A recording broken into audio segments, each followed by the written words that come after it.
Allowing yourself to speak truthfully shows that you can't be manipulated and controlled, which means you're perceived as a threat. The level of binary thinking and having to pick a side is so frightening. So it doesn't surprise me that people end up self-censoring. Welcome to the human experience. We're not all going to be carbon copies of each other.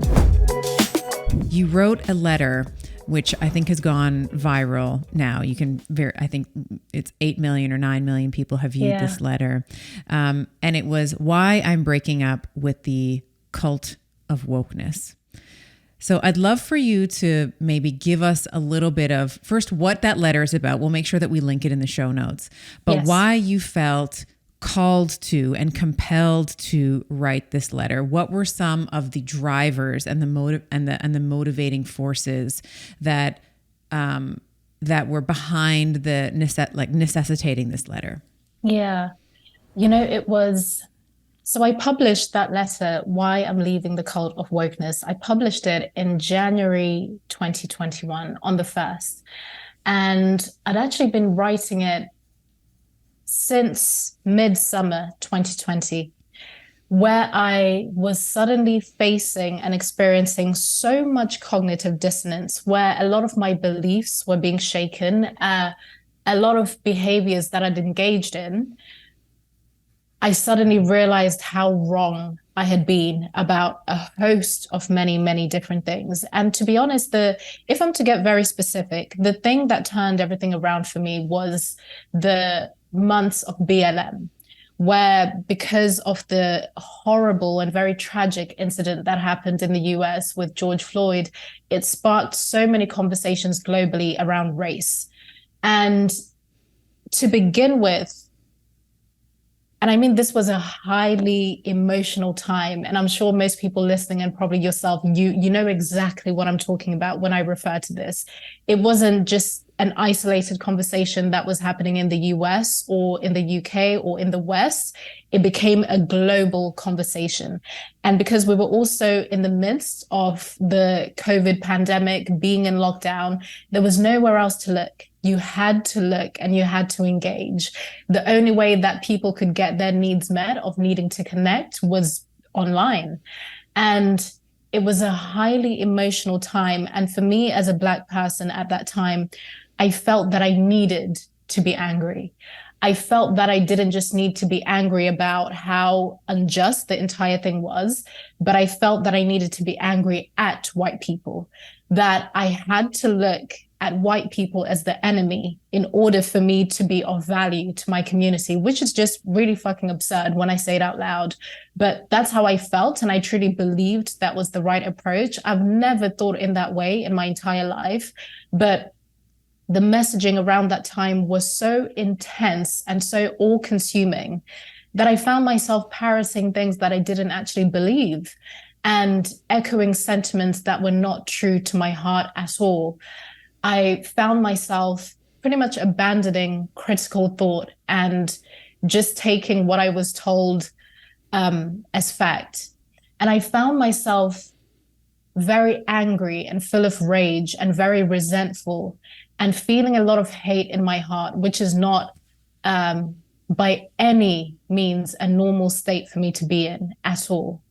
And there were many things as well that were happening around that time in relation to COVID and the medical decisions that people were being pushed to make, the division that was happening around that. And, from one thing, it goes to another thing. And then it's, the gender debate, and everything just becomes this all-consuming thing where you have to pick a side. Are you left or are you right? Are you with the woke or are you with the anti-woke? Everyone wants to know what box you're in and what position you fit in. And I found myself, even though I'm a very confident person. I'm someone that doesn't have an issue with being assertive or saying what is on my mind or how I feel. I'm very compassionate, and I know when I need to stand back and listen. I practice intellectual humility, so I'm more than happy to admit when I'm wrong and to learn. But I found myself not honoring any of those things and those values at that specific time. And I realized that actually this was not something that was just isolated to the year of 2020. I had actually been so deep in these echo chambers for longer than I'd realized, but it was just coming to a head in 2020. I was suddenly just seeing my own self-righteousness exposed in a way that I didn't expect. And I was seeing my own fear surface in a way that I didn't expect. Because as someone that has always been very confident and outspoken and willing to have hard conversations, when I started to notice that actually I don't agree with this idea that every single white person is somewhat racist and they have to spend the rest of their life repenting for this sin. I don't believe that. I never have. But I felt that I couldn't say it out loud. I felt that I would be betraying my community. I'm putting it in air quotes because it's a very big ask to have to represent every single Black person on the planet. And for you to have to filter your beliefs and your morals through that lens of not betraying a supposed community. But I felt that I couldn't say any of those things. I had a big fear of being seen as right wing, even though I'd never cared or identified as being left or right. And I think that's something to do with being an immigrant, where we don't have an over alliance to parties when you come to another country, because the focus is not that. But suddenly I felt like I needed to prove that I'm on the left. I needed to prove that I had the right opinions and the right thoughts. And I was terrified of being punished. And I didn't even know. It was happening in such sneaky, subtle ways, which is why I think self-censorship, which is what we'll talk about, and essentially what I'm talking about, is so fascinating because it happens in the most subtle ways. You will truly believe that you are doing the right thing by withholding what it is you truly think, by agreeing with things that you don't actually agree with. For me, whether it was COVID or race or certain aspects of gender ideology, I was just being confronted with so many things that I was realizing I actually don't believe this. I don't think I've ever believed this or agreed with it, but I just couldn't say it. And me not saying it led me to a place of being so unwell, where I had chronic migraines for an entire year, which is something that I've experienced at different points in my life from the age of 11, but I know it's very much connected to unaddressed trauma and just very different traumatic experiences that I've experienced from childhood. But I recognized it in this year as it being very directly linked to me withholding my voice. And that can sound quite abstract, but I know you will know exactly what I mean. When something is repressed, it will manifest itself physically for the most part. So that year of chronic migraines, me experiencing intense cognitive dissonance, having to interrogate my beliefs, having to ask myself what's working and what is working, and realizing that the things that I was being shown would be the things that work, required me to speak and use my voice in a way that I hadn't before. But I've always been a writer. So I started writing from July 2020, I would say, is when I started writing elements of that letter. It would just be a line here and a line there. And then in December, I sat down on my sofa. I put everything together. I thought I would just be sharing it with a small email list of mine, maybe about 5,000 people. But in comparison to my audience in other places, it was small and it felt easier to hide there, because I could say my thoughts, my very honest, raw thoughts. And I could just get it done. I could just follow through and then just leave it. It didn't have to be in the public. So I shared it with my email list. And I mean, the responses that I was getting immediately, people were replying in seconds. And the common pattern that everyone was saying is almost like this collective relief. I could feel this wave of relief in every single person that someone had just finally said it. But because we're in a time where we play the identity politics game, a big part of that relief, the reality is that I'm a Black woman. I'm a left-leaning Black woman that is saying these things. So it lands differently, right? So it offered relief to many people. And I knew that I couldn't hide. I had to share it in a public way. So I shared it on my social media on January the 1st. And then this thing just took off. It had a life of its own. And also days later, the Capitol incident happened January 6th, which sparked so many conversations. So the time that my letter came out, it became part of many different conversations that people were having around that time. And within a few weeks, it had been read by over 2 million people and shared in so many different places. And over time, up until now, 2 years later, this thing has just reached all corners of the world.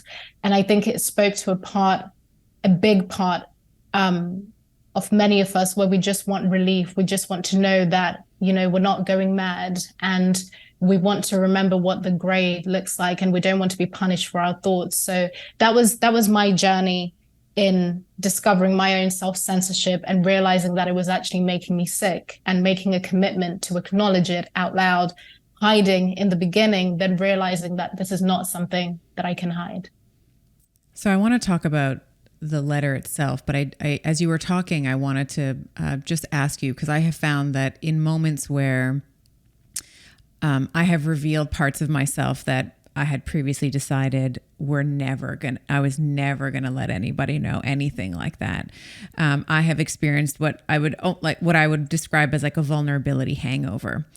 So this happened sort of actually recently. We went for dinner with just a lovely couple. Just felt an immediate, my partner and I felt an immediate kinship with them. Very similar stories, and we were sharing, and I was sharing things with these two individuals that literally took me years to share with my current partner. And the next day I was like, I am hungover from vulnerability. Like, I had a vulnerability hangover. I felt scared. I felt exposed. I felt weak in a way.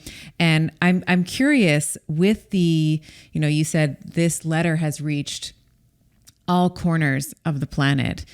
Was there a moment or moments where you felt like, oh no, people are really going to see me now? Or was that not your experience in it? Was there anything like that? Was it? I didn't sleep for 4 days after that. I couldn't sleep. Maybe I probably slept for about an hour or two each night. I just couldn't sleep. It was a combination. It was really fascinating, actually. It was a combination of just sheer excitement. I felt so excited because I have been writing and speaking online for some time, for the past 6 years, and I've been in the public eye for a while. And I've been having hard conversations, whether it's around sobriety or sexuality or self-sabotage, etc., which are hard conversations, but they're also somewhat safe, because I have those conversations from a place of retrospect, right? From a place of reflecting, and then bringing them to the public when I've processed them and made sense of them. My nervous system is never shaken when I'm having those conversations. But this was completely different. I was speaking about things that were so activating, not activating in a way where I can trust that for everyone it's going to be like, well, that's interesting. Yeah, I agree with that. No, it was, especially at that time, late 2020, 2021, even last year as well. I would say, especially at the beginning, there was still this intensity and charge around so many different topics.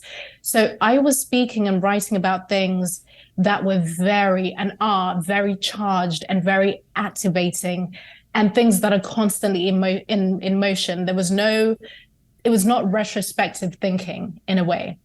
So, and because of how many people it was reaching and how many people were sharing it, everyone had their input. Whether it was people agreeing with me or disagreeing with me, it was a lot. It was a lot. Even though I don't have notifications on my phone, I don't look at my notifications as much. Like, on the more practical side of things, the comments, I eventually had to limit them just because of how many there were. So there were certain boundaries that I put into place. But on a nervous system level, I couldn't rest. I couldn't relax. It was excitement. It was fear. But also I had an incredible support network. I had the people around me, my friends.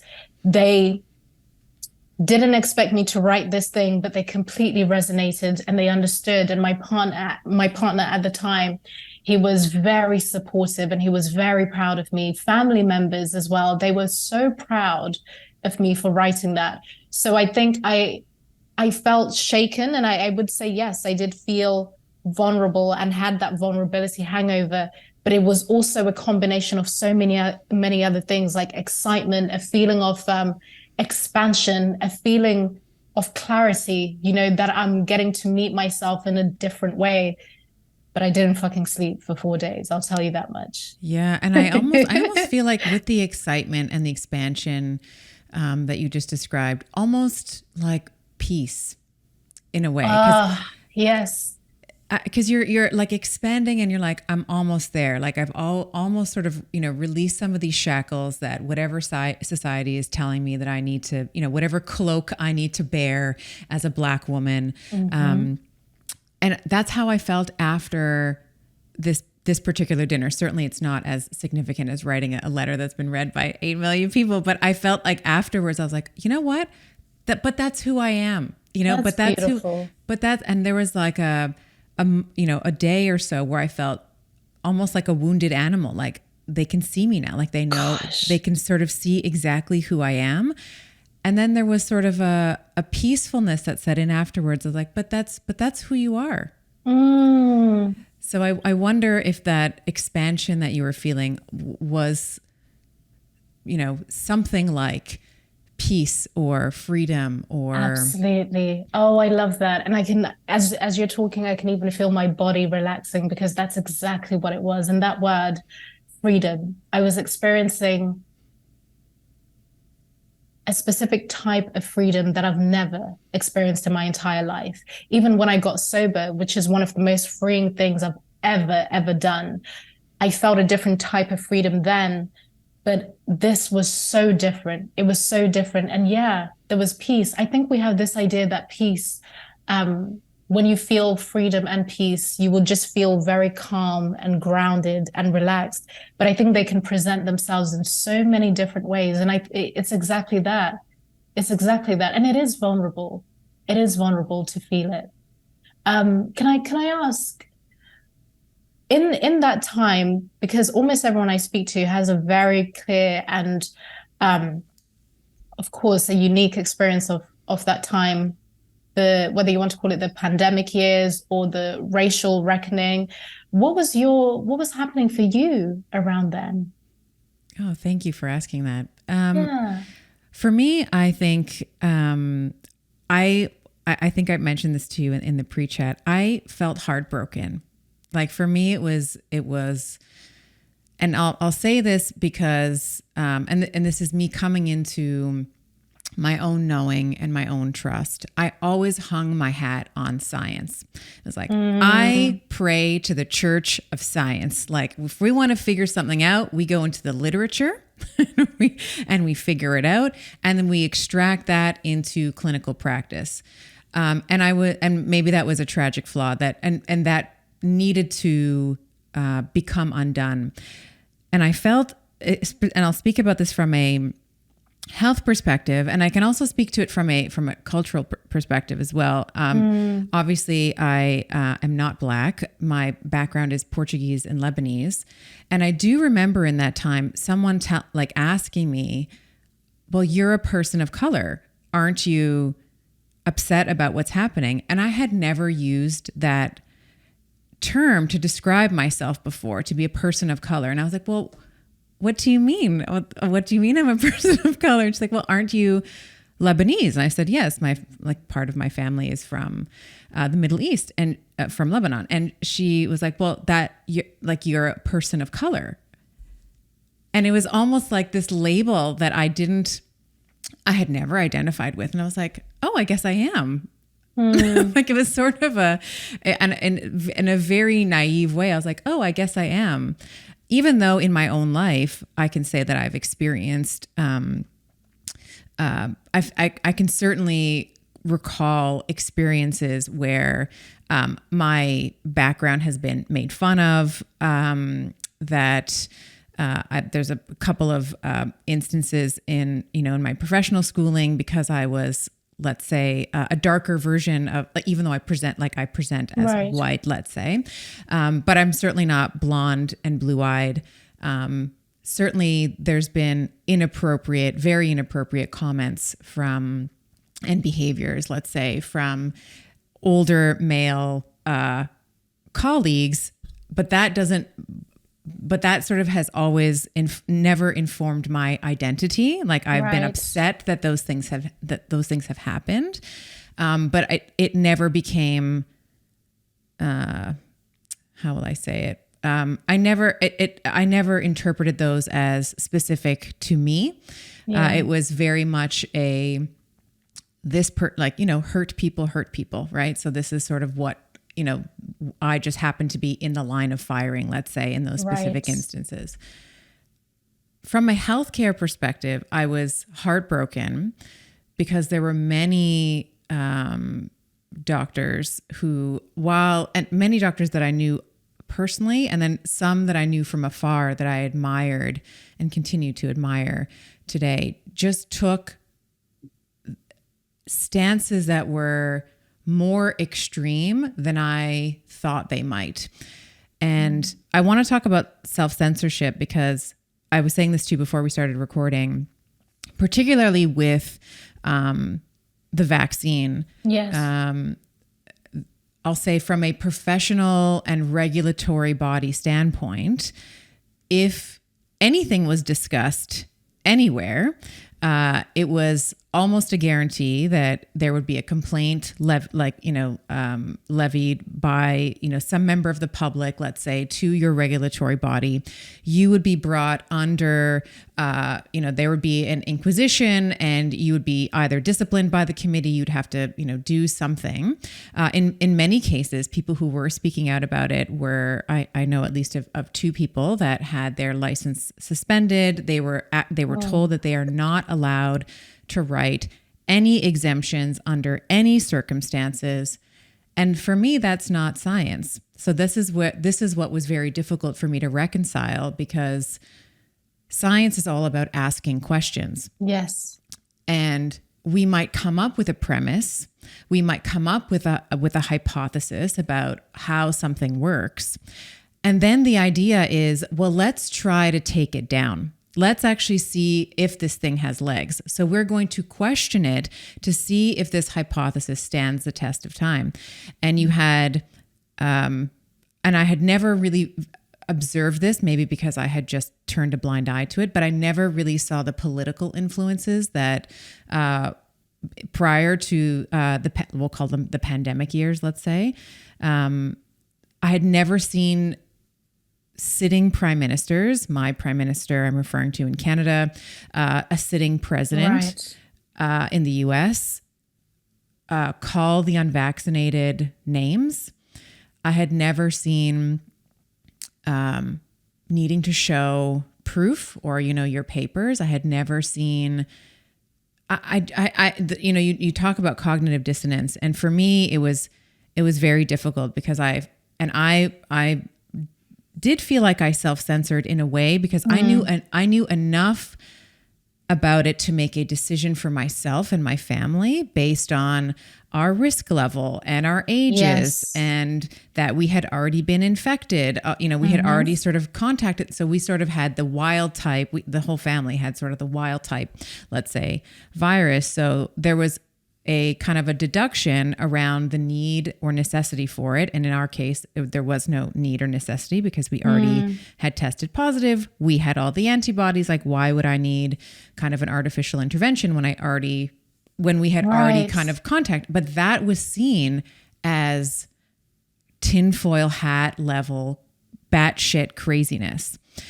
And so I didn't speak about that. I was asked a lot. I had my community ask me, hey, what should I do? This is how or my job is in danger. What should I do?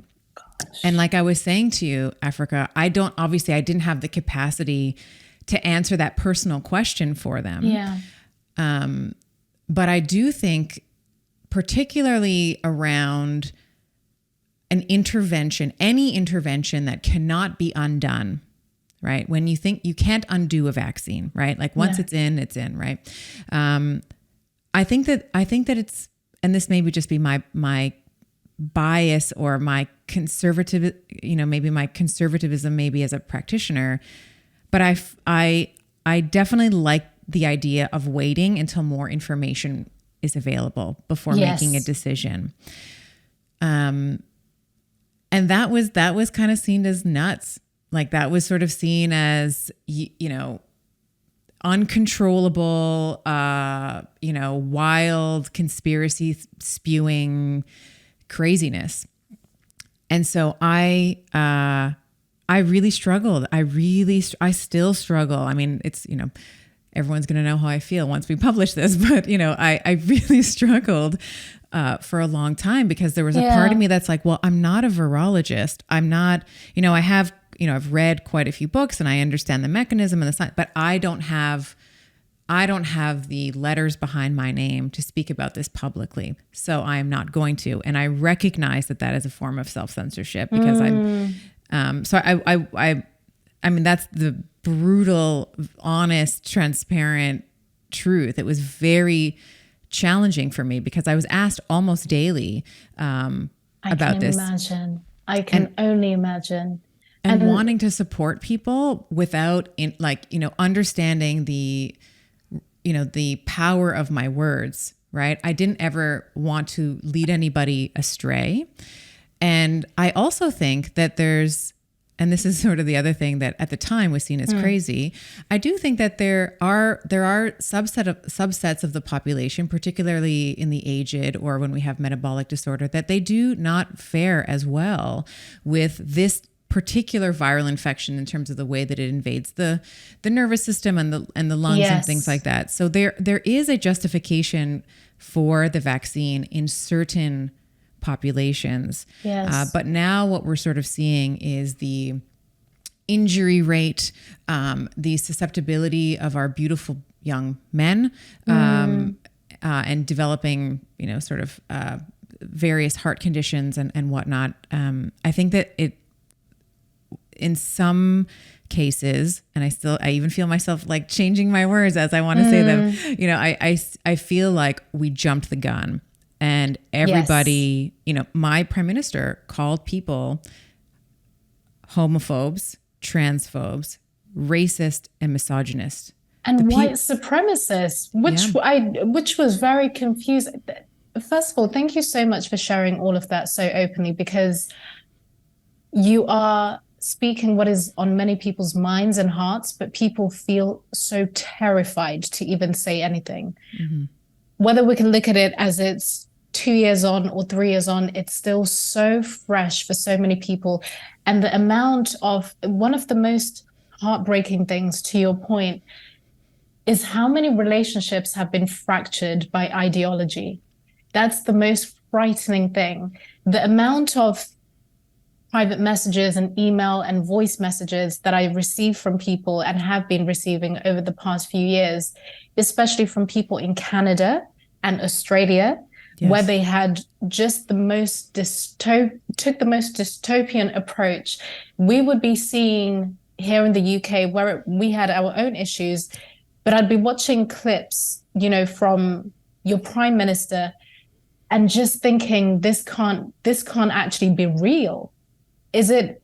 Because my mind, especially now, I always go to, just because I see a clip doesn't mean that I have to take it as fact, hook, line, and sinker. What was actually the bigger conversation being had? Exactly, yes. But it was real every time. It was real every time.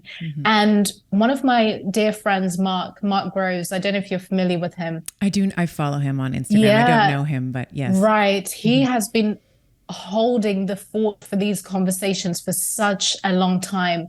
And to me, that level of bravery is astounding, because you're so right, especially a year ago and even now, you are just called everything but your name, you know, even though all of these things are starting to come to light now. As we record this here in the UK, since last week, they've announced that anyone under 50 years old should not be getting the booster, because they now have new information that reveals that it's actually not good at all for them to be getting the booster. So many different things are now starting to come to light, but it's almost like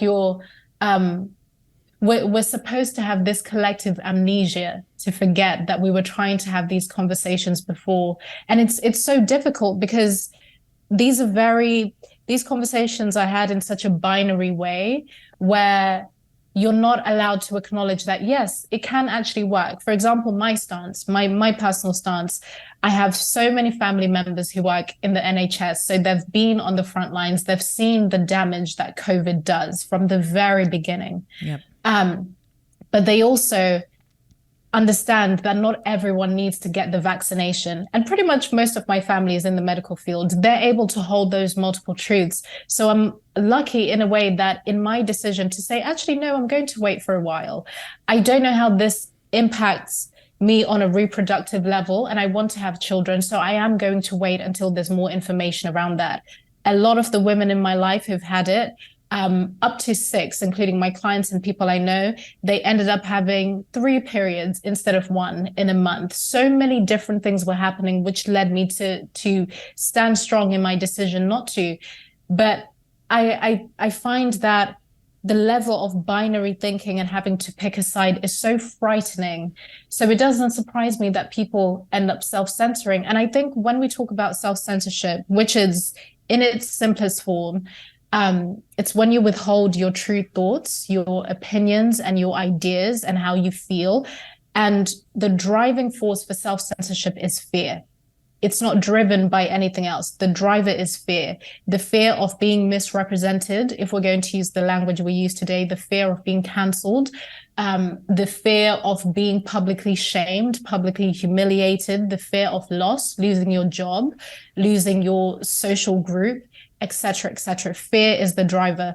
And I always like to make the very clear distinction that there's a difference between using a social filter, which is useful. It's something that we use every single day. It's a way of thinking that allows you to filter information and decide whether it's appropriate or not appropriate.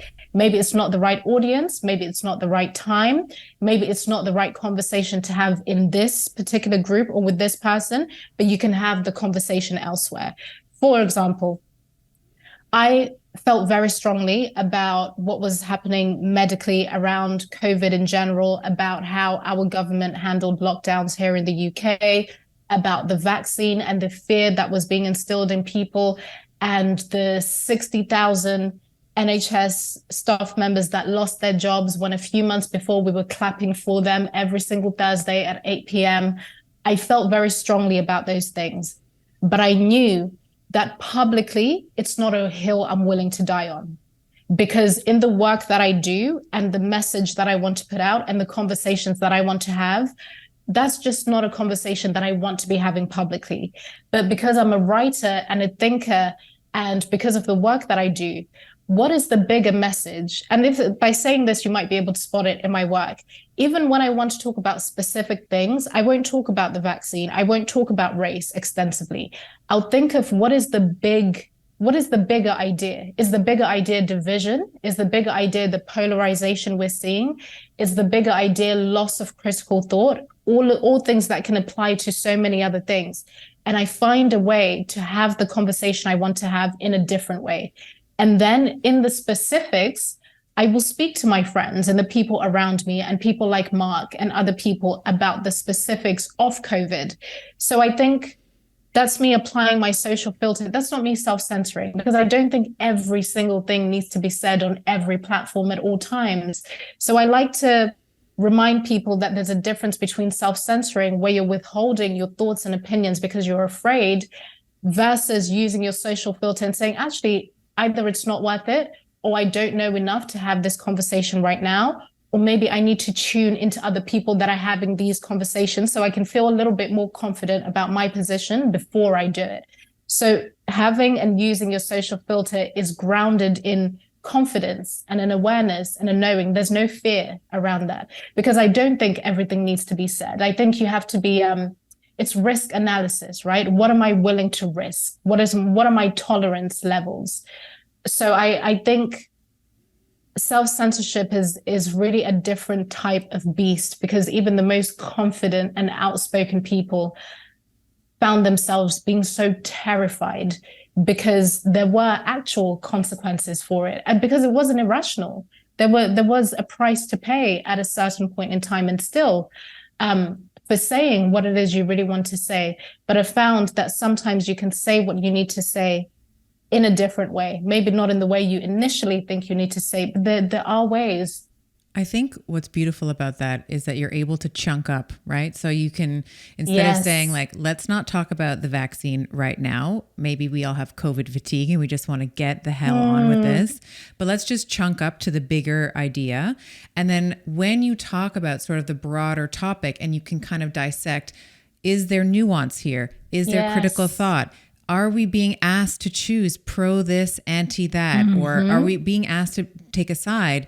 What the listener hears from that is, okay, so what's really salient in my life right now is X. So can I take all of the teachings that she's saying about nuance and critical thought, and am I taking a side, and am I just in an echo chamber to the specific subject that's maybe salient for them? Right.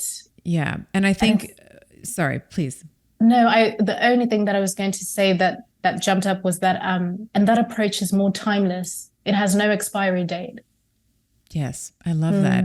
And I think for some people, maybe it's not, fear of, let's say, rejection or being canceled, but maybe it's, I just don't want to not have a family. Like I heard from people that they weren't invited to weddings, that they weren't able to have, in North America, we have Thanksgiving, which is a very big, kind of time where we gather, or Christmas dinners, or any type of sort of social gathering people were left out of. They weren't allowed in the house.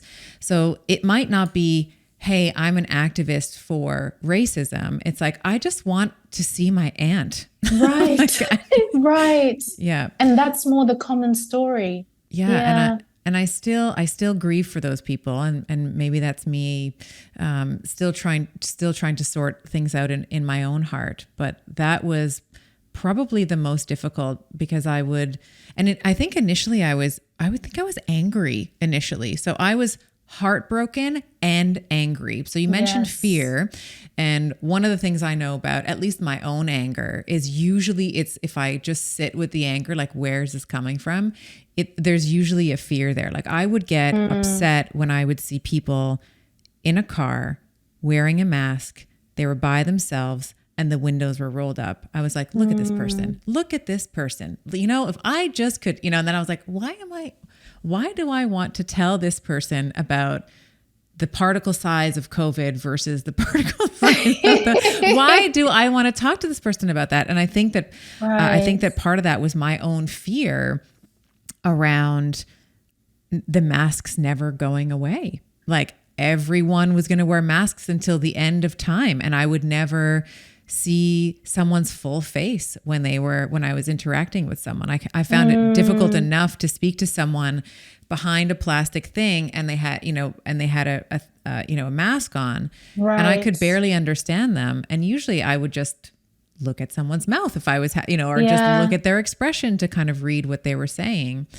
And as a mother, my children, I pulled them out of school for a while. I was homeschooling them, but prior to doing that, they were learning from teachers that had masks on. And language acquisition, this is maybe something slightly different, but language acquisition is not just sound. No, it's facial expression, it's tonality, and it's a 3D experience. And when you just hear it and you can't see the person's lower half of their face, I do think that there's some impediment to proper language acquisition. EQ, which is sort of, the emotional and like being able to sort of socially read cues. Yes. And I would argue maybe this is also a more salient consideration for boys. Females, we are like ninjas. We can read the faces of our mothers and our fathers and our peers earlier. And we can get into like the influence of estrogen and all that. No, but please, yes. So women are like stealth ninjas when it comes to reading cues, social cues. Men are a little bit, in terms of their development, just a little bit behind. They end up catching up eventually. But in their sort of formative, in those developmental years, if they're just watching eyes and they can't read the face, that EQ and that those social skills are also going to be stunted for them, where they are already behind their female peers. So, and as a, you know, I have 3 boys. And so this is very important to me. So I ended up pulling my kids out for 2 years, and I was homeschooling them with some private tutors. And I was also running some of the curriculum. And yeah, it was important enough for me that I didn't want them to learn that their friends were dirty, that, you know, because they couldn't share. And it was like the rules of like they couldn't share pencils. They couldn't everyone had to sit, you know, for far away. And I said, you know what, you're not going to learn that other humans are dirty. No, that's not something I'm willing. That's not a subconscious lesson that I'm willing to allow. So, right. Yeah. Especially in their most formative years. And everything that you just said, by the way, I was reading over the past few years, I've read quite a few articles speaking to that very same thing, around how it's just impacting growth and just on a cognitive level, what is happening when we have all of these things in place. And even when they don't make sense, you're not supposed to ask any questions, right?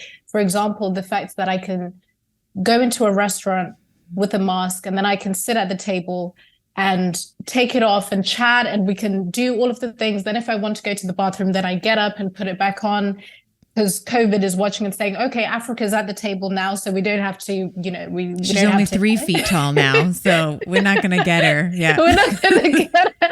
And you can't point out how absurd it is. It's almost like people get, and this is not just isolated to, and this is all part of self-censorship. It's a very interesting thing. Something that I wrote and talk about quite a bit is that for people that are very well trained at censoring themselves, you will find that they will get very angry and frustrated at those people that will speak freely and ask questions and point out contradictions. But it's not even about what you're saying. It's the fact that you're daring to say anything at all. So when you ask the questions and say, wait, but that doesn't make sense. If I can, it's not about the content. It's about the fact that why are you even speaking to begin with? And that's the main thing that I started to spot over the past few years, actually, whether it came to race or, you know, when I would say things like, I would hear the mantras around every single white person being racist, etc. But then I would think to myself, because I think it's a very North American academia approach, the way that we talk about race in the West.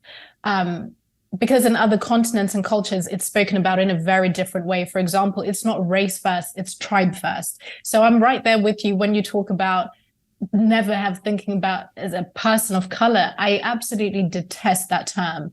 And thankfully, a lot of people here in the UK absolutely did, because what's the difference between a colored person and a person of color? We sort of just moved the words around a little bit. But you can't ask why. You can't ask why and who decided it. But when I started to realize that, okay, but which white people are we talking about? Because a white person in Ireland and a white person who's grown up in Canada and a white person who has grown up in South Africa or in all corners of the world, they have very different experiences. So what are we actually talking about? I would notice that in me asking those very simple questions, just trying to understand, there'd be so much pushback because I'm asking people that also don't have the answer. What they have is the ideology. So I saw the very same thing, regardless of whatever the discussion was. And I found that really fascinating. And it's actually helped me with kind of grow my own confidence and cultivate my voice in understanding that sometimes people are not angry. It's actually not about you. People are not angry and frustrated at you. They're frustrated at themselves that they can't even defend their own position. And because they're in echo chambers where no one asks questions, everyone agrees. So they can't even operate in the real world where there is disagreement, where people do have questions. So I think there's something really beautiful in daring to speak, even when it feels uncomfortable. And I think, self-censorship is such a layered thing, but I think there's so much freedom in allowing yourself to just move through that discomfort that is inevitable anyway. Do you think that you appear or that anger or that fear response in others when you do speak your mind, is that because you are allowing yourself to speak truthfully, that you are viewed in the eyes of those individuals as ungovernable or uncontrollable. Yes. Do you think that there's an element there? Because one of the, and I ask this because what I observed, and this may or may not be similar to what you observed, is some of the people who so readily adopted this message, coming back to healthcare, let's say, like initially, I think initially nobody knew what was happening. Like I left my Amazon packages out on the porch for a couple of days in the beginning too, right? But there was this narrative that if you didn't, you were a grandma killer. Like you were going to kill my grandmother if you didn't, if you weren't kind of complying. And I wonder if the, how will I say this? The delegation of responsibility to the government to make all of these decisions in some way for some people, not everyone, but for some people, it was almost a way for them to, the government almost replaced their parents. Like they never necessarily learned to think for themselves. It's like their safety and their well-being was always the job of their parents. And I've spoken to many psychologists and psychiatrists on the show who often say things like, we are basically just adults with the emotional maturity of an 8-year-old. Yes. So I wonder if there's a little bit of that happening as well. And when someone is getting upset at you, let's say, for expressing your opinion, it's because you are ungovernable. It is because you are not easily controlled. And therefore, it's that makes you dangerous. Yeah. Oh, 100%. This is something I think about all the time, and you've just articulated that so beautifully. I think it's because I was just writing down some of what you're saying. Yeah, allowing yourself to speak truthfully shows that you can't be manipulated and controlled, which means you're perceived as a threat. Or if I think about it in kind of the language of a child, it's almost like you're going to get into trouble, but you're also going to get me into trouble. It's really odd. And I think I can't remember who I was speaking to, but they were saying that some of us have this, maybe it's this evolutionary thing, I don't know, where we want to be told what to do, where we really just want to be told what to do. And I guess maybe does it make life simpler for us so that we don't have to think, so that someone can just tell us what the rules are, tell me what to do, and I will follow.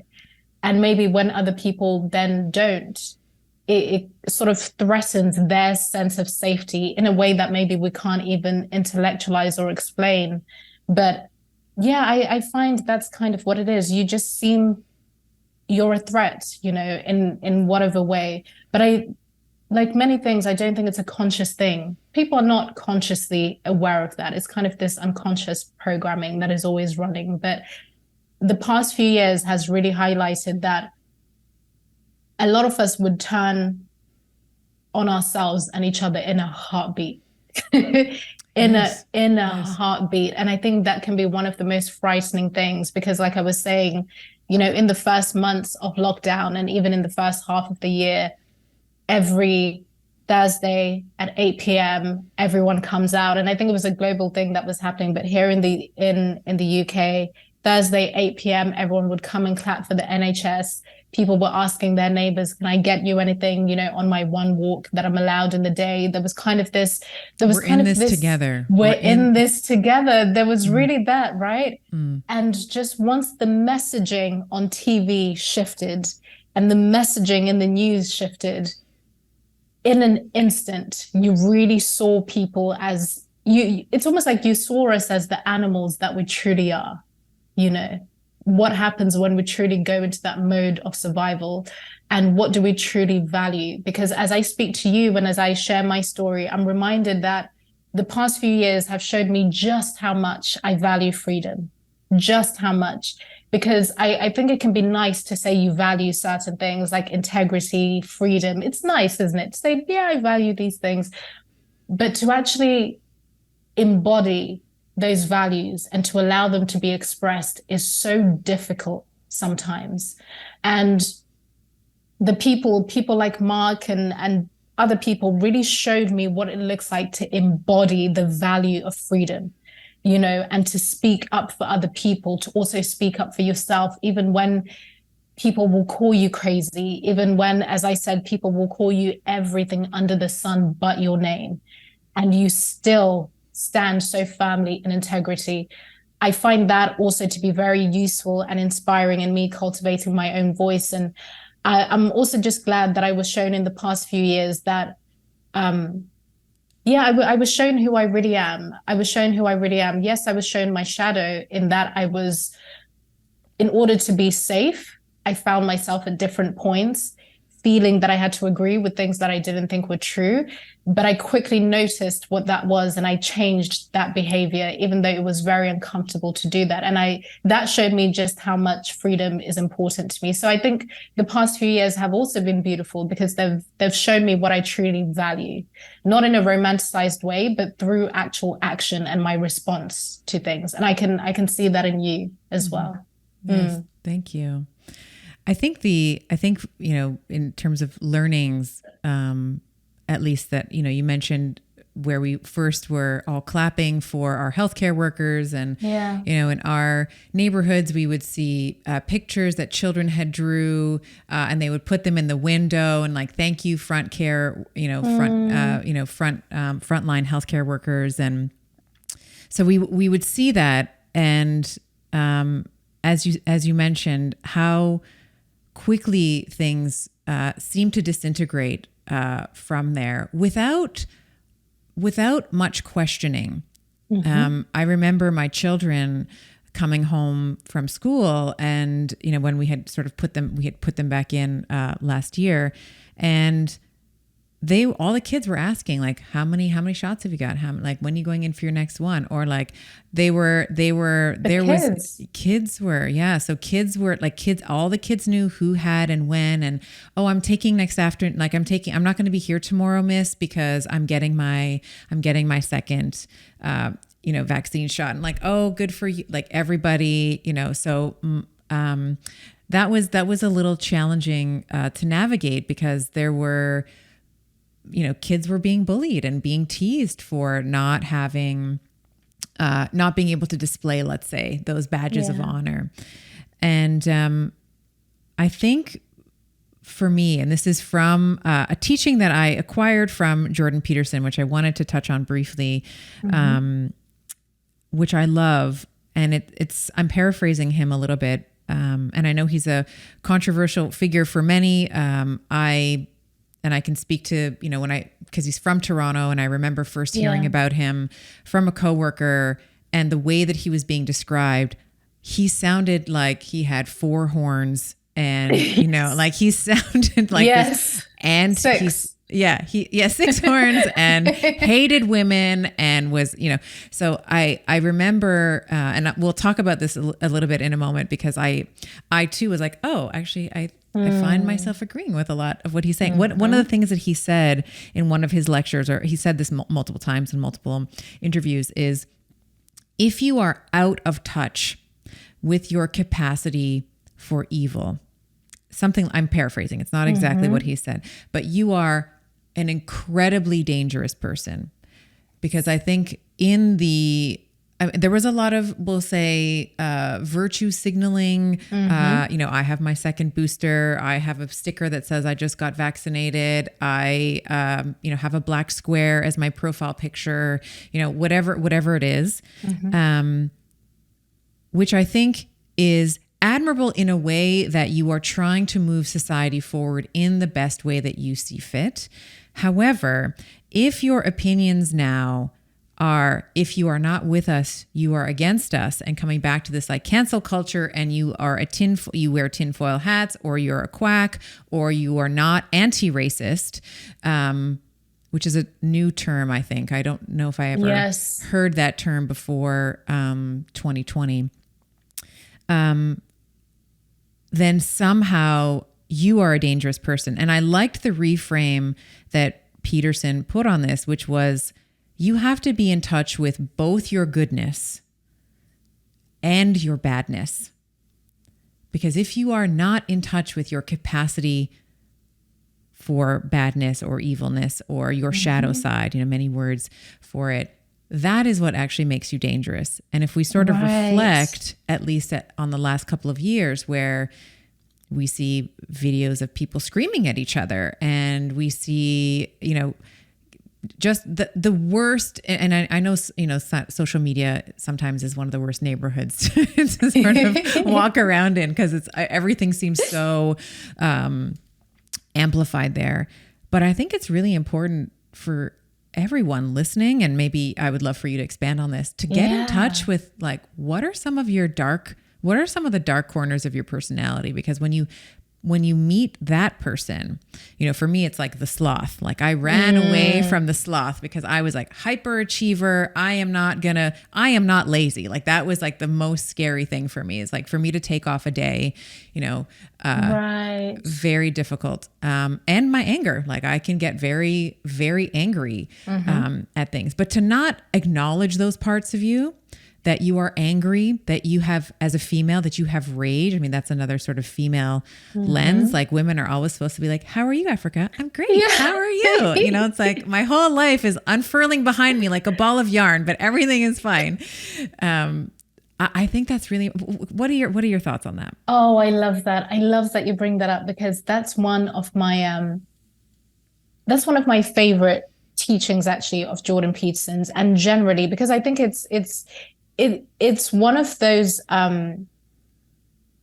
ways of being that is so timeless, that I would imagine that it's in every single culture, just in a different language, because it speaks to the shadow, essentially, right? You have to understand what your shadow is so you can really honor and truly be in your light, however you so define that.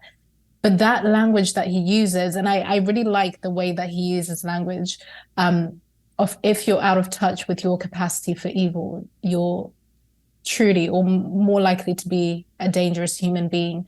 I had to go back to that, actually, when I was breaking out of several echo chambers, and I really wanted to get clarity on what are my actual chosen beliefs, and what are the beliefs that I thought that I had to adopt in order to feel safe.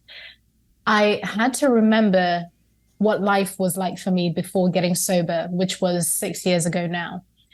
I had to remember just how capable I was of lying, of manipulating, of cheating, of stealing, of, even since being a kid, all of these very shadowy behaviors that I could engage in so easily, which was both frightening, but also exciting.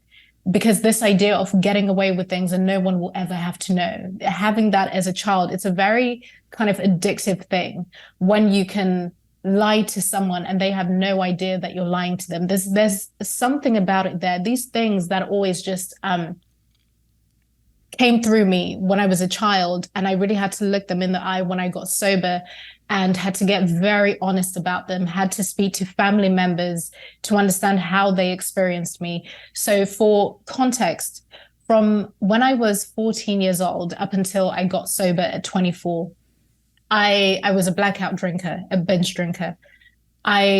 The inability to have one drink and then stop is just not something that I had. And I also did have an alcoholic father, so it was almost a copy and paste approach to his relationship with alcohol. And of course, that came with so many other things, like the lying, like the cheating, compulsive sexual behavior, manipulating my identity in order to be rewarded in some way. These very unconscious behaviors that became conscious, and I still chose them. So very messy, ugly, gross things that I had so much shame around, which would lead me to drink even more when I was drinking. So I was really entrenched in this kind of just pit of self-destruction and self-sabotage, which is where I then found my love for the work that I do today around self-sabotage and self-censorship, because I faced and danced with my own darkness in a way that most people never will in their life. So when I had been sober for quite a while, and when I started to notice myself being self-righteous when it came to certain ideologies and beliefs that people didn't hold, it was very important for me to remember my own darkness. It was very important for me to remember that I was afforded grace at a time where I didn't think I deserved it. I was treated and seen as a human being by people that I'd harmed, by people that I'd cheated on, by people that I'd lied to. And I was given the chance to change. I was given the chance to change my mind and to change my behavior. And I wasn't discarded. I was not dehumanized by anyone. Yet I was doing the very same thing, but dressing it up as social justice, you know? Yet I was doing the exact same thing. And sort of dressing it up as some kind of moral position that is going to have me validated in some kind of way. So I say all of that to say, this message of being in touch with your capacity for evil and wrongdoing, harm, whatever the fuck you want to call it, is so important. And it's been such a crucial component in me finding who I am again, in me accepting that the world is so layered, in me accepting that I'm not just good, but I'm also not just bad, which means the person that I'm speaking to is not just good and they're not just bad. And I don't have to put them on a pedestal, but I also don't have to look down on them because of the beliefs they have and the choices they have. So I think when I think of, on a broader level, when I think of cancel culture, which I refer to as collective sabotage, when I think of the components that make up collective sabotage, which is antisocial behavior, it is public shaming, it's humiliation, it's doxing, it's virtual stoning. When I think of it, it's emotional dysregulation. It's people that are very emotionally dysregulated, but they're able to position it again as social justice, as some kind of they're doing good in some way.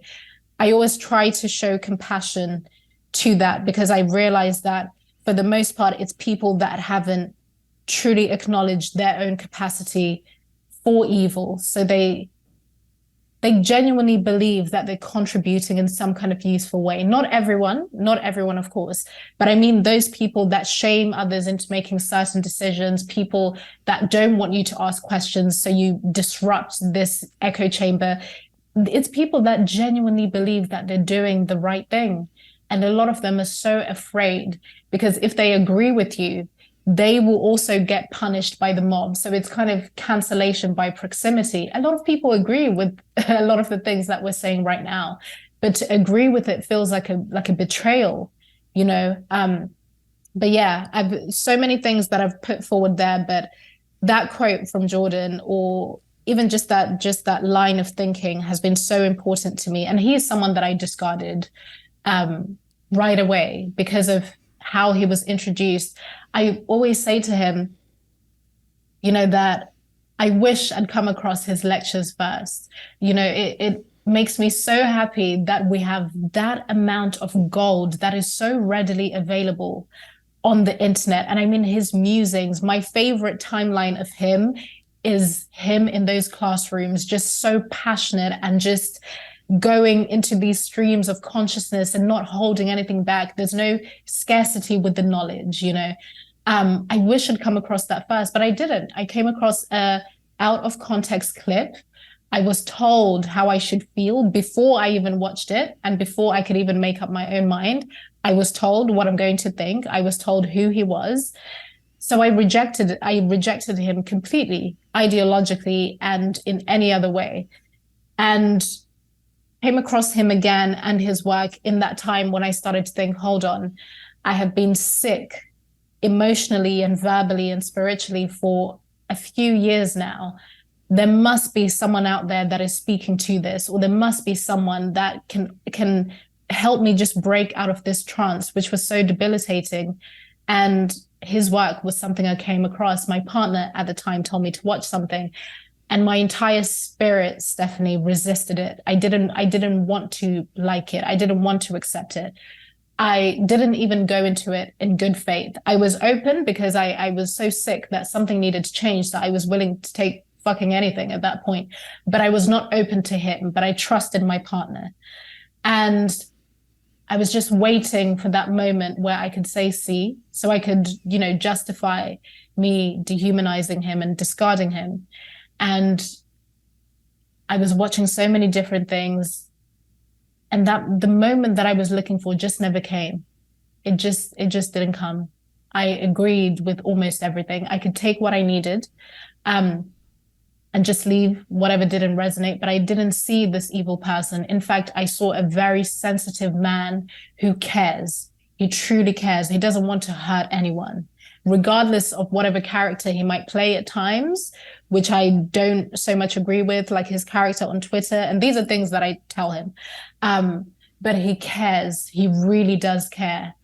And the moment that I saw that, I knew that I can't hide my appreciation for him. I'm not going to do that. I'm not going to watch something in secret or agree in secret.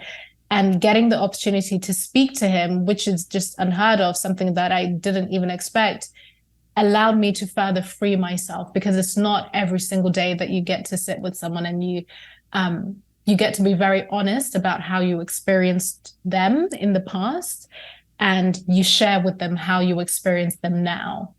But yeah, he's been a very, very big part in my awakening and in my journey. But it's a shame that I didn't come across the lectures first. I feel the same way. When I first was introduced to him, I was like, who is this terrible person that hates women and transgendered people? I was like, who is this terrible? And so I had a similar experience. I started watching some of his lectures online. And in particular, he had this series when he was still at U of T where he was analyzing art. And yes, there was an image that he was talking about with the snake, and it was Mary holding her child. And then there was another later, it was a biblical image. So we're talking about sort of the Catholic, or I guess the Christian image of Mother Mary holding baby Jesus, stomping on a snake. And then there was another image that he brought forward when it was Jesus, he had just been crucified, and Mary was just sort of holding this lifeless sort of dead body forward. And he was talking about this as a parable for what it means to be a mother. So my first instinct is like, you're going to mansplain to me what it's like to be a mom, because I already had this sort of thing. And then the way he had described it, of course I'm paraphrasing it, but he's like, the goal of a mother is to release your child into the world, especially if you have a son, and he was talking about this in the context, like, look at Mary, the ultimate sacrifice was that her son was murdered by the community, essentially, right? Didn't accept. And then there she was holding the lifeless body. And it was very impactful for me, because I think before seeing that, I viewed my job as a mother, and certainly there's elements, so this is not an absolute, but my main, we'll say, job as a mother was to protect them from danger, rather than exposing them to danger in a tempered way, to teach them how to deal with it. Yes. So I kind of went from this like helicopter parent to like, actually, that's okay. You can like jump up and climb up the tree. And if you scrape your knee, like you'll figure it out how to do it. Yes. Like that was very, very impactful for me. And I think what you said around, sometimes activists or, let's say people who don't like Jordan Peterson or anyone really. I think you had said it perfectly, and I think it's worth highlighting, is just not in touch with their own shame and their own darkness that they have about themselves. Because for you to go and watch a man's video that you were told is, some sort of, narcissistic, bigot. Machiavellian bigot, exactly. And then watch him. Maybe you had a bias when you were watching him, but to say, oh, actually what he's saying is I can understand what he's saying. And maybe I don't agree with everything he says on Twitter, but that connection to your own shame, to your own darkness is what allows you the grace, let's say. It allows the permission for someone else to have a human experience, right? Because when someone else makes a mistake, it's like you said, it's like we cancel them, they're gone, we have to delete them, and get them out of our sight as quickly as possible. And I do like I am very enamored with this idea of like, we are all like, welcome to the human race. Like we all mess up all the time. Man, all the time. I think about this, and I think even for just people listening to this, because they've been on a ride with this conversation where maybe they've had to think, or before they can even intellectualize it, they've felt a strong sense of, I don't agree. You shouldn't say that. I didn't know you think that way, whether Right. it's to me or to you. And I think that's such a fantastic opportunity to just collect information, right? Instead of judging it or judging us, to just simply observe what you might be thinking or feeling, even when we talk about Jordan, because I think even in those moments, it's an opportunity to learn yourself a little bit more, to ask yourself, why did I expect Stephanie to say something completely different than she did just now? What idea did I have of her? Oh, I didn't know Africa truly felt that way. Why am I expecting her to think that way? And I think sometimes we rush into whatever discomfort we feel into making the other person wrong for it, instead of observing it as this neutral thing that we're feeling. It doesn't feel neutral, but it's just information, right? And then turning it onto ourselves and asking ourselves, why does it bother me so much that this person is not wearing a mask? Isn't that interesting? But I think we're very quick to sort of make it that person's problem, that person's issue. And when you were talking about kind of moving into a different style of parenting, and the latter, what you talk about, the falling, letting them do things, that's just the default in Africa, in Zimbabwe. You will climb the tallest tree. If you fall, then that's actually quite a good thing. You become more resilient. You'll learn how to climb the tree better next time you do it. And I think what I think of this culture that we're talking about, there's a lack of emotional resilience. And, resilience is kind of seen, even when we talk about it, everything has been so heavily politicized that resilience is seen as a right-wing position.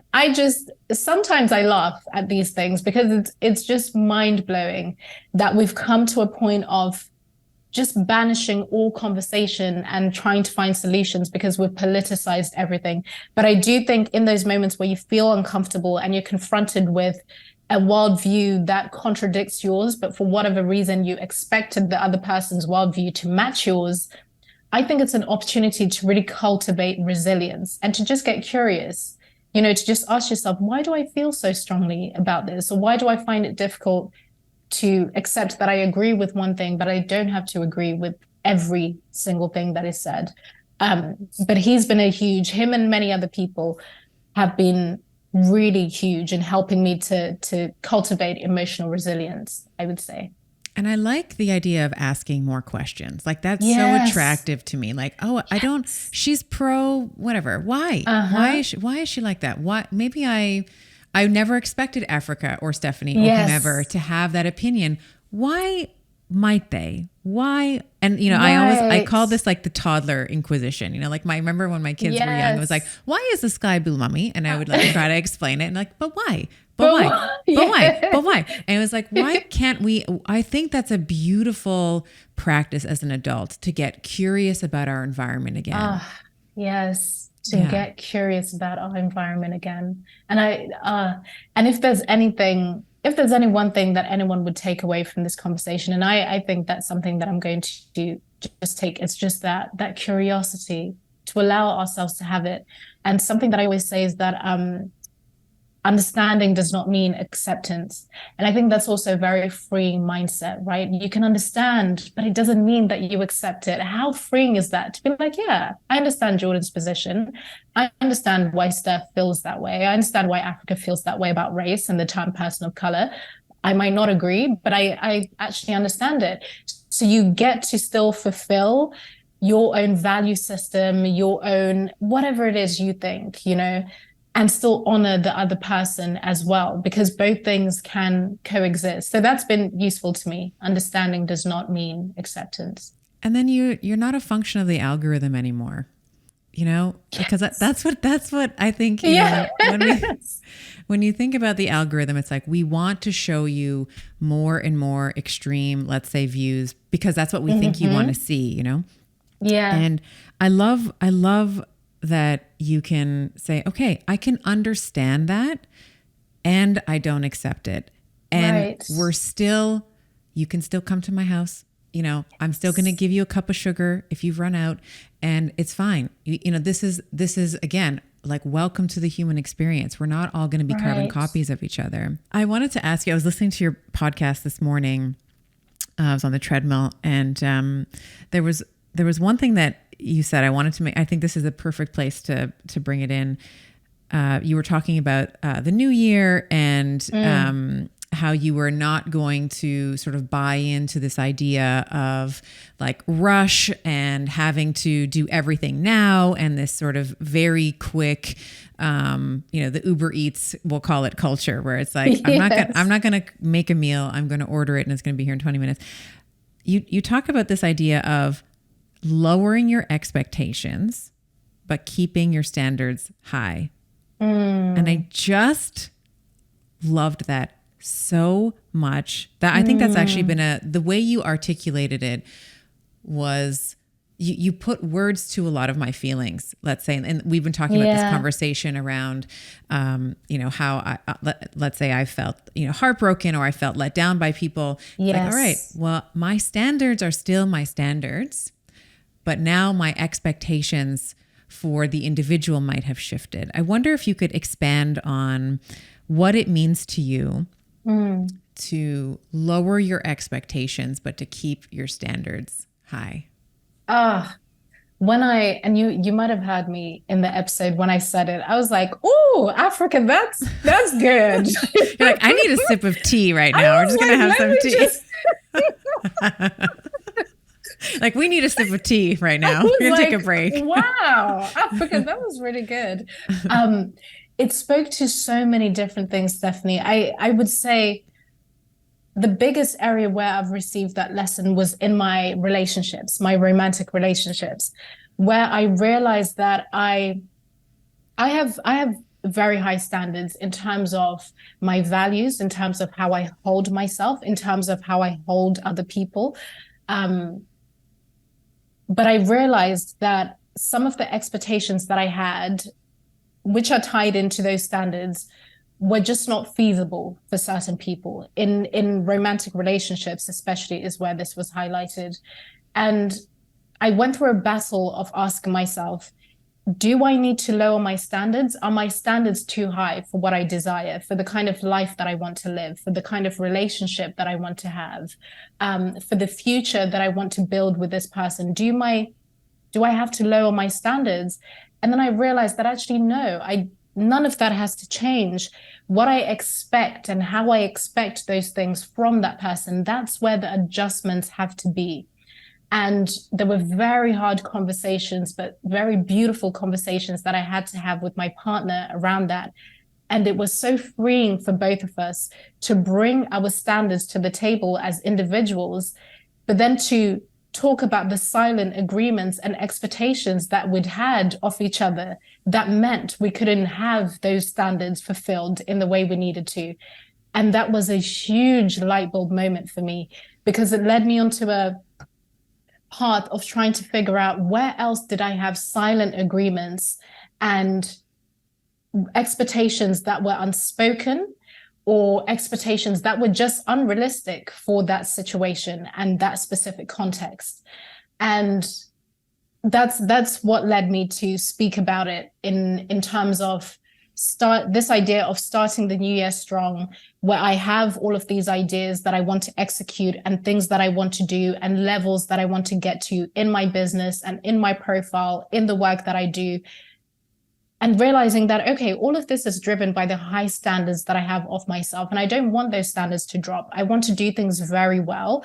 I want to go very deep with my clients and myself and my voice and master my craft.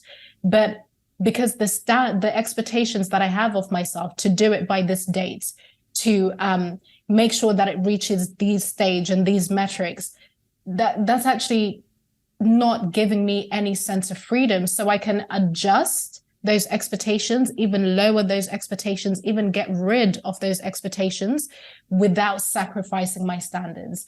So when I apply that to even things like ideology or interacting with people that think in a different way, you don't have to lower your standards at all. So if your standard is that you only want to connect with people who are in integrity with themselves, who keep their word, people that practice intellectual humility, so they're willing to say where they are wrong, they're willing to tell you where they've changed their mind, people that hold their values close to them, those are your standards. You don't have to lower that at any point.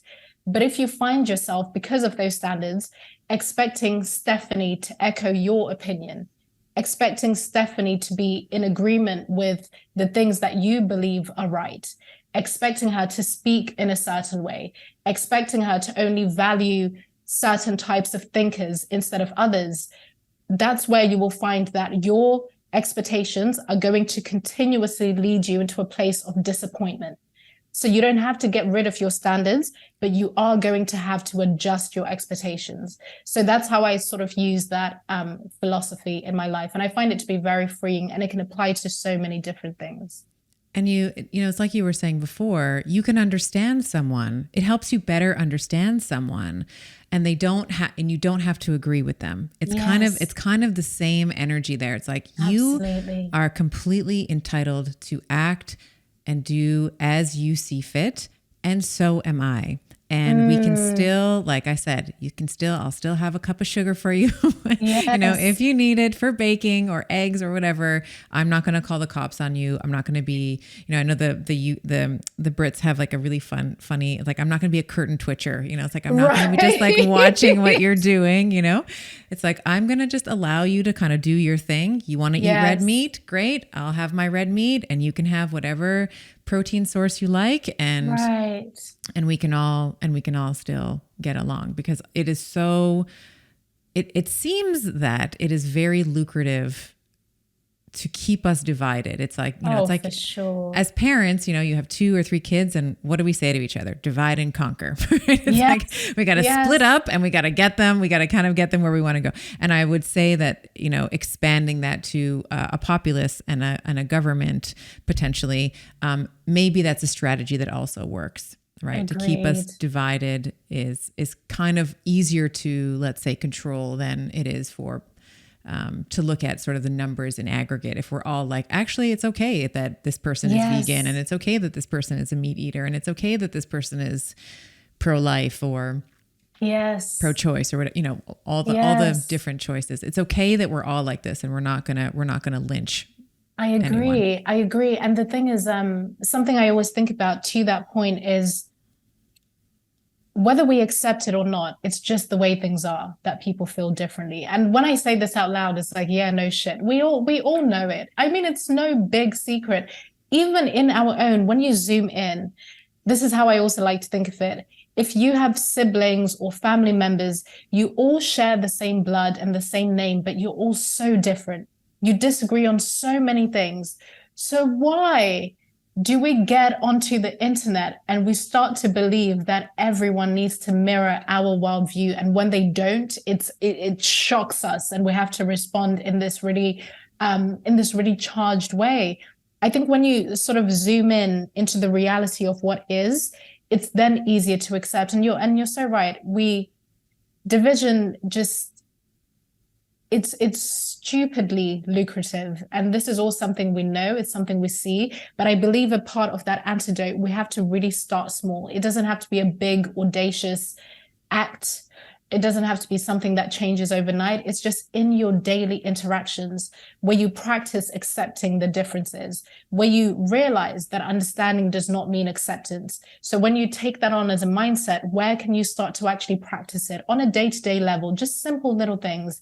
So I think it doesn't have to be, because a lot of these things can feel very overwhelming. Where do I even begin? It's so much. We're so divided.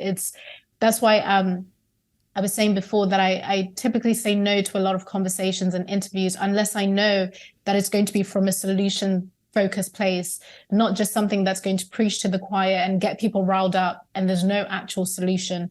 But if there's anything that I can put forward and hopefully it offers relief, you can start really small. It's really in your daily interactions. It's allowing yourself to read things that maybe you don't really agree with, but you just want to get a fresh perspective so you can refine your own perspective. So you're not committing to anything by reading, let's say, Jordan Peterson's book. Maybe you allow yourself to be curious. What does he actually talk about? What does he actually think? And just start somewhere. But I think it can be very, very small. It doesn't have to be an overwhelming action that you take in order to fight against division or any of the things that we spoke about.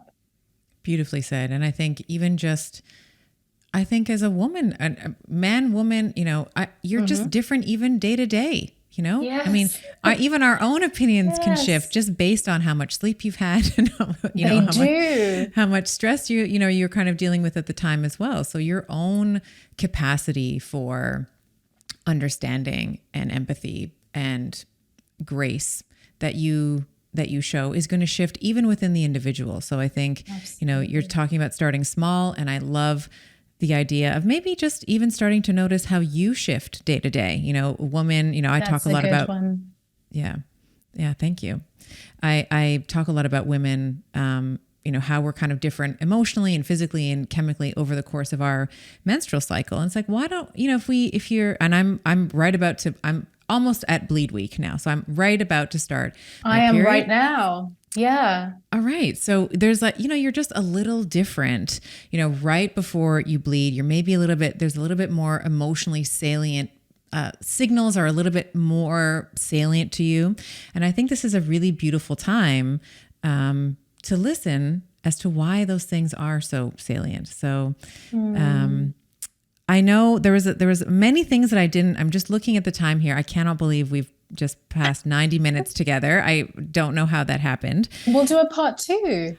Well, I know that you're writing a book, and I think I would love to do a part 2, either when the book is coming out or before. I wanted to talk about sexual health with you as well. So we'll maybe pin that for the next time we meet, because I think I talk a lot about hormones and empowering women to make better choices for their health and their families. And I think that sexual health and being in touch with our sexuality and our sensuality, I think is very, very important. And depending on the culture and the environment that you grew up in, you may have certain stories about that. So I'd love to unpack that with you please. On our next conversation.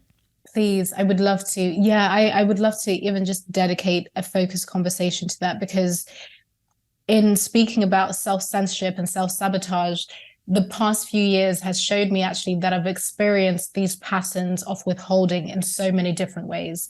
And when it comes to sex, that's a very big area. And I speak to so many women that echo pretty much the same sentiments too. So that's a conversation that I'd love to have with you, actually. All right. Yeah. Let's do that. Let's do that for a part 2. As I predicted, this was an incredible conversation, Africa. Thank you for your time, your focus, your energy. This has just been wonderful. I know this is going to be so impactful to my audience. Thank you so much. Oh, thank you. The time just flew by.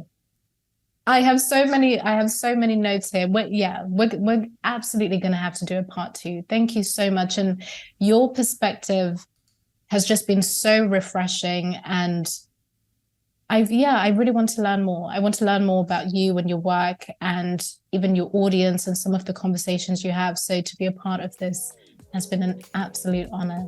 Thank you. For more in-depth discussions, please click on the video coming up right here so you can see more conversations like this one that I just had with Africa.